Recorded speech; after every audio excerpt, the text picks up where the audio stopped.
ज्ञानाञ्जनशलाकया चक्षुरुन्मीलितं येन तस्मै श्रीगुरुवे नमः। श्रीचैतन्यमनोभीष्टं स्थापितं येन भूतले स्वयं रूप कदा मह्यं ददाति स्वपदान्तिकम्। वन्देऽहं श्रीगुरु श्रीयुतपदकमलं श्रीगुरुन् वैष्णवांश्च श्रीरूपं साग्रजातं सहगण रघुनाथान्वितं तं सजीवं सावधैतं सावधूतं परिजनसहितं कृष्ण चैतन्य देवं श्री राधा कृष्ण पादान सहगण ललिता श्री विशाखान्वितांशु। हे कृष्ण करुणा सिंधो दीनबंधो जगतपते गोपेश गोपिका कांत राधा कांत नमोस्तुते। तप्त कांचन गौरांगी राधे वृंदावनेश्वरी वृषभानुसुते देवी प्रणमामि हरिप्रिये। वाञ्छाकल्पतरुभ्यश्च कृपा सिन्धुभ्य एव च पतितानां पावनेभ्यो वैष्णवेभ्यो नमो नमः। जय श्री कृष्ण चैतन्य प्रभु नित्यानंद श्री अद्वैत गदाधर श्रीवासादि गौर भक्त वृंद। हरे कृष्ण कृष्ण कृष्ण हरे हरे हरे राम राम राम हरे हरे। नमः ओम विष्णुपादाय कृष्णप्रेष्ठाय भूतले श्रीमते भक्ति वेदांत स्वामिनि इति नामिने। नमस्ते सारस्वते देवगौरवाणी प्रचारिणे निर्विशेष शून्यवादी पाश्चात्य देश तारिणे ना। जय श्री कृष्ण। अरे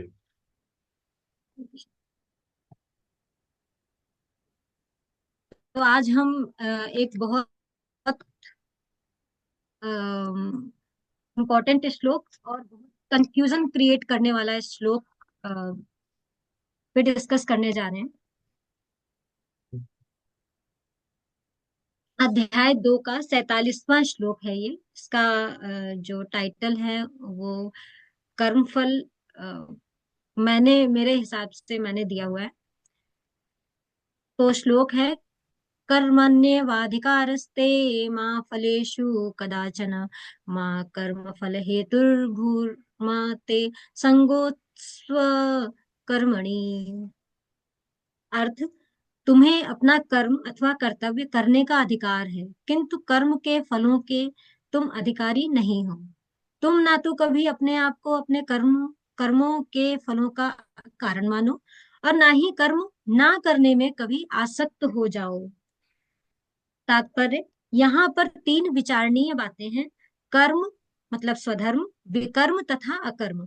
कर्म वे कार्य हैं जिनका आदेश प्रकृति के गुणों के रूप में प्राप्त किया जाता है। अधिकारी की संपत्ति के बिना किए गए कर्म विकर्म कहलाते हैं। और अकर्म का अर्थ है अपने कर्मों को ना करना।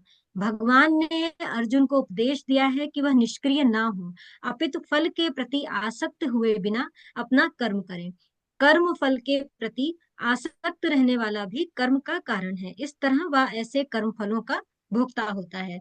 जहां तक निर्धारित कर्मों का संबंध है, वे 3 उप श्रेणियों के हो सकते हैं। यथा नित्य कर्म, आपातकालीन कर्म तथा इच्छित कर्म। नित्य कर्म फल की इच्छा बिना शास्त्रों के नित्य कर्म फल की इच्छा बिना शास्त्रों के निर्देशानुसार सतोगुण में रहकर किए जाते हैं। फल युक्त कर्म बंधन के कारण बनते हैं, अतः ऐसे कर्म अशुभ हैं। हर व्यक्ति को अपने कर्म पर अधिकार है किंतु उसे फल से अनासक्त होकर कर्म करना चाहिए। ऐसे निष्काम कर्म निसंदेह मुक्ति पथ की ओर ले जाते हैं। अतएव भगवान ने अर्जुन को फलासक्ति से रहित होकर कर्म के रूप में युद्ध करने की आज्ञा दी है। उसका युद्ध विमुख होना आसक्ति का दूसरा पहलू है। ऐसी आसक्ति से कभी मुक्ति पथ की प्राप्ति नहीं हो पाती है। आसक्ति चाहे स्वीकारात्मक हो या निषेधात्मक, वह बंधन का कारण है। अकर्म पापमय है, अतः कर्तव्य के रूप में युद्ध करना ही अर्जुन के लिए मुक्ति का एकमात्र कल्याणकारी मार्ग था। तो यहाँ पर भगवान बता रहे हैं, कर्म की प्रॉपर व्याख्या दे रहे हैं। इसमें जैसे पहले इसमें बताया ना, श्लोक में पहले शब्द का जो अर्थ बताया वो क्या, कर्मण्येवाधिकारस्ति, कर्म करने में आपका अधिकार है। माँ फलेषु कदाचन, आपका फल पे अधिकार नहीं है। तो क्या भगवान ये कहना चाह रहे हैं कि आप कर्म करें और फल आपको नहीं मिलेगा, ऐसा कहना चाह रहे हैं? नहीं, भगवान सीधे सीधे साफ साफ शब्दों में कह रहे हैं, कर्म करने में आपका अधिकार है, फल पे आपका अधिकार नहीं है। मतलब आप फल के, जो कर्म का फल है उससे आसक्त ना हो, बिना आसक्ति के फल के फल का जो, सॉरी, कर्म का जो फल है उससे आसक्त हुए बिना अपने कर्मों को करना चाहिए। वो इस तरह के निर्देश दे रहे हैं। और उन्होंने फिर ये भी बताया कि इससे कैसे बचा जा सकता है कि आप फल से आसक्त ना हो। तो उन्होंने कहा कि आप अपना कर्ता भाव छोड़ दीजिए। जब आप कर्ता भाव में आते हैं तब आपको फल से आसक्ति होती है, लेकिन जब आप कर्ता भाव छोड़ देंगे तो ऑटोमेटिक फल से डिटैच हो जाएंगे। और फिर लास्ट में उन्होंने ये भी एक्सप्लेन कर दिया कि ऐसा नहीं है कि आप ये सोच के बैठ जाएं कि भाई हमको फल नहीं मिलेगा तो हम कर्म भी ना करें। हम ये सोच के बैठ लें कि भाई फल तो हमें मिलना नहीं है, तो कर्म करके क्या करेंगे, कर्म भी नहीं करें। तो भगवान ने आदेश दिया है कि हमें निष्क्रिय नहीं होना है। भगवान ने हमें निष्क्रिय ना होने का आदेश दिया है। कर्म तो आपको करना ही पड़ेगा, लेकिन आपको उसके फल से डिटैच रहना है। अब हम थोड़ा सा कर्म के बारे में समझ लेते हैं। कर्म तीन प्रकार के हैं, कर्म, विकर्म और अकर्म। अकर्म को हम निष्काम कर्म भी कह सकते हैं। कर्म वो है जो शास्त्रवत किए जाते हैं, और इन कर्मों को करने से इंद्रिय तृप्ति होती है, और इनमें कर्म बंधन लगता है। विकर्म वो है जो शास्त्र में जिन कर्मों को ना करने की अनुमति है, मतलब जो शास्त्र सम्मत नहीं है, जो शास्त्रों में निषेध है, वो कार्य अगर हम करेंगे तो वो विकर्म की श्रेणी में आते हैं। और इसमें पाप लगता है, प्रॉपर पाप लगेगा। और डेफिनेटली ये अपनी इंद्रिय तृप्ति के लिए होते हैं। तीसरा है अकर्म या निष्काम कर्म। ये जो कर्म है ये सबसे हाई क्वालिटी का कर्म होता है। इसमें जो कर्म का फल मिलने वाला है उससे हम डिटैच होकर काम करते हैं। अब इनका हम एक छोटा सा एग्जाम्पल है उससे समझ लेते हैं। मान लीजिए एक पिता है, उसके तीन पुत्र हैं। वो उन्होंने अपने तीनों पुत्रों को कुछ पैसे दिए और बोले बेटा चॉकलेट ले लो, जाके आप लोग एंजॉय करो, चॉकलेट खा लो। तो एक बच्चा है जिसने क्या किया, गया, उसने चॉकलेट परचेज की, पैसे दिए, चॉकलेट ली और उसको खा लिया। तो ये हमारा आ गया कर्म की श्रेणी में। भाई उसने एक तरीके से जैसे खरीदा जाता है, उसने खरीदा और खा लिया। उसने अपनी इंद्रिय तृप्ति के लिए उन पैसों से चॉकलेट खरीद के खा ली। दूसरा बच्चा है जिन्होंने क्या किया, वो पैसे दुकान वाले को नहीं दिए, चॉकलेट ले ली किसी भी तरह से चोरी करके या जैसे भी, और चॉकलेट खा लिया। तो तो यहाँ पर ये शास्त्र सम्मत बात नमस्कार नहीं है, हंस, यार शास्त्रों में तुम इसका फोन ही विरोध नहीं किया गया रिप्लाई है। करते हो। इसमें इसको शास्त्रों में इसका विरोध, निषेध है इस तरह के कार्य, तो उसको इस कर्म का पाप लगेगा। और तीसरा बच्चा है जिसने क्या किया, वो चॉकलेट लेकर आया और उसने सबसे पहले बड़े प्यार से अपने पापा से बोला, पापा आप भी एक बाइट ले सकते हैं, आप भी ले लीजिए। तो हालांकि पापा वो लेंगे नहीं बाइट उसकी, वो उसको बोलेंगे बेटा आप ही खा लो, अच्छा है, गुड, वेरी गुड। तो उससे एक तो ये हमारा अकर्म में आ गया, निष्काम कर्म में आ गया। राइट, कि वो आया, उसने अपने पापा को ऑफर किया क्योंकि उसके पापा ने उसको पैसे दिए थे, और उसने पापा को ऑफर किया, फिर पापा ने उसको दे दी। हालांकि उसने ही खाई चॉकलेट, लेकिन वहां पर उसने उनको ऑफर कर दी। तो उसको उसके जो भी कर्म है ना वो उसको नहीं लगा, बंधन में नहीं पड़ा। उसको फल का टेंशन नहीं था। हो सकता है वो पापा चॉकलेट खा लेते, हो सकता है नहीं तो नहीं भी खाई, उसको ही दे दी। अगर खा लेते तो भी उसको टेंशन नहीं होता ना, तो वो फल के टेंशन में नहीं था। तो ये हमारा अकर्म की कैटेगरी में आ गया। इसका एक और एक उदाहरण मिलता है। ये मुझे ये नहीं पता है कौन सी बुक में होगा या कहाँ का रेफरेंस है, लेकिन एक कथा मैं सुन रही थी, तो उसमें ये कथा में ये एक एक प्रसंग था, तो मुझे लगा ये मुझे शेयर करना चाहिए यहाँ पे। जब महाभारत का युद्ध चल रहा था तो उसको वो युद्ध के बाद सब समाप्त हो गया, सब हो गया, तो भगवान श्री कृष्ण माता गांधारी के पास जाते हैं उनसे सांत्वना प्रकट करने के लिए, क्योंकि देखा जाए तो पूरे महाभारत के युद्ध में केवल वो एक लेडी थी जो सबसे दुखी थी। क्यों? क्योंकि उनके 100 पुत्र एक साथ मार दिए गए थे, तो वो बहुत बहुत ज्यादा दुखी और हताश थी। और उन्होंने फिर जो भगवान है उनको सांत्वना देने के लिए जाते हैं, तो गुस्से में उन्होंने भगवान को श्राप भी दिया कि जैसे मेरा वंश खत्म हो गया है, आपका यदुवंश भी खत्म हो जाएगा, इस तरह का कुछ श्राप भी दिया। उसके बाद फिर भगवान ने उनको थोड़ा सा शांत किया, बात जो भी उनसे कन्वर्सेशन की, जो भी बात की, थोड़ा शांत हुई। उसके बाद उन्होंने पूछा, उन्होंने कहा मेरे साथ ऐसा क्यों हुआ, क्यों मेरे ही 100 पुत्र मार दिए गए, जबकि मुझे तो ये शिव जी ने वरदान दिए थे, मुझे तो मतलब मैंने तपस्या की थी और तपस्या का प्रसाद स्वरूप थे ये 100 पुत्र, तो ये मेरे 100 पुत्र क्यों मार दिए गए। तो भगवान ने उनको बताया कि 100 जन्म पूर्व आपसे ऐसा एक कर्म बना था जिसका ये पाप आपको लगा और आपने ये भोगा। तो उन्होंने पूछा क्या? तो वो बताते हैं कि एक समुद्र के किनारे हंस और हंसनी का जोड़ा था जिसके 100 अंडे रखे हुए थे, और खेल खेल में आपने वो फोड़ दिए थे। तो उन्होंने आपको ये श्राप दिया था कि आपके भी 100 पुत्र होंगे और एक साथ मार दिए जाएंगे, तो ये दुख आपको झेलना होगा। इस तरह का उनको श्राप लगा था। तो वो कहती हैं तो वो 100 जन्म पहले का पाप अब जाके फलित हुआ, ये क्या बात हुई, मतलब बीच में कोई टाइम ही नहीं मिला क्या? तो वो कहते हैं नहीं नहीं, ऐसा है कि भाई 100 पुत्र मारने का श्राप था, लेकिन 100 पुत्र हों एक साथ उतना पुण्य भी तो होना चाहिए ना।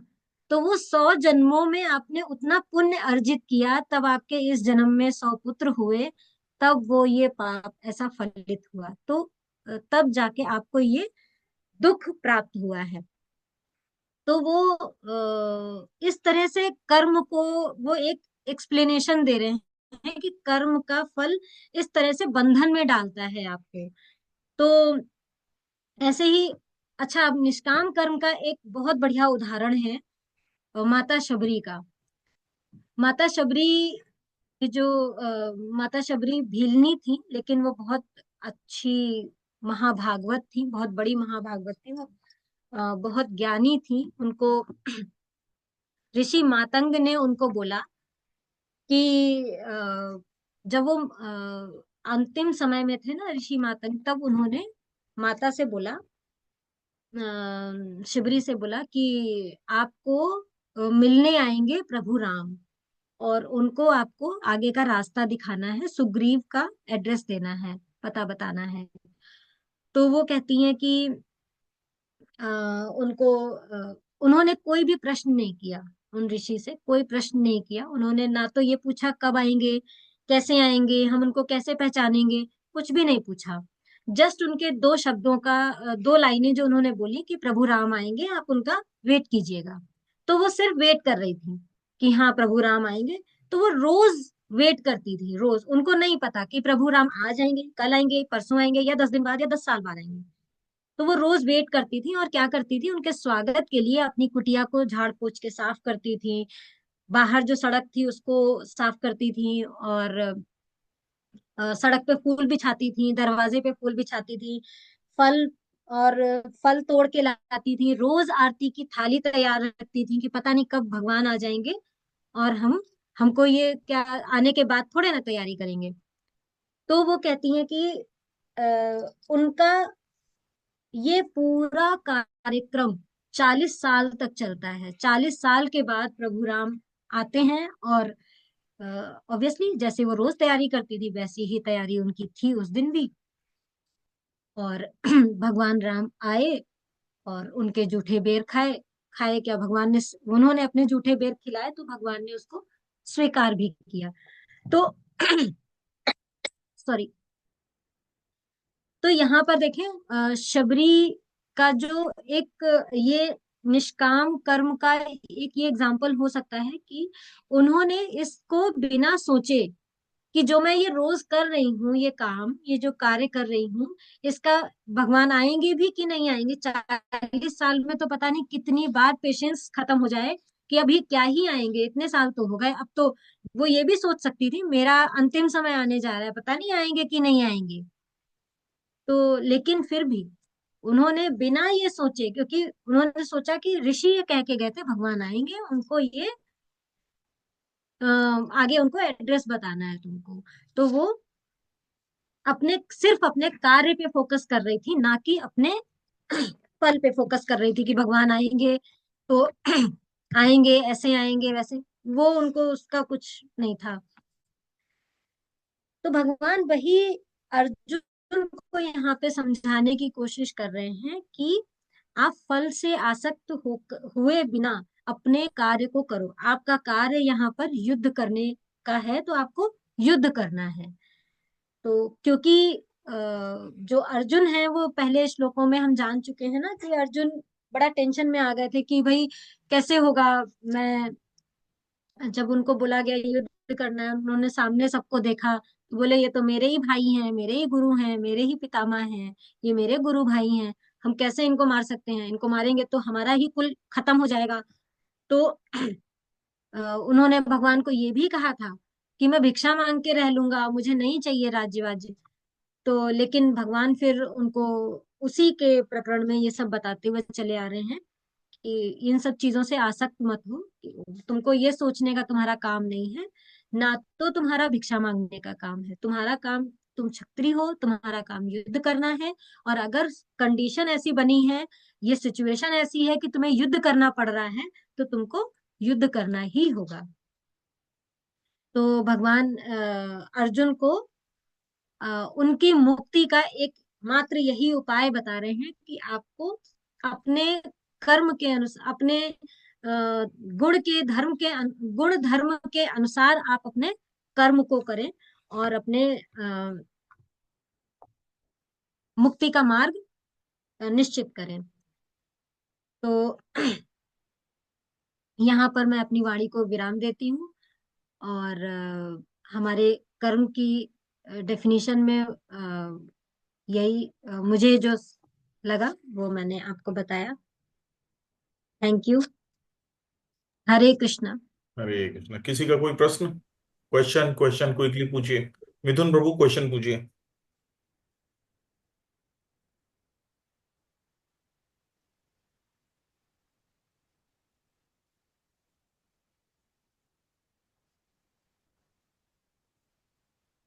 पूछिए पूछिए, कोई डाउट ही नहीं आया?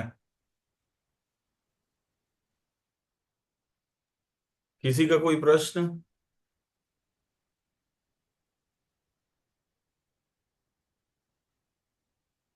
किसी का कोई प्रश्न नहीं है?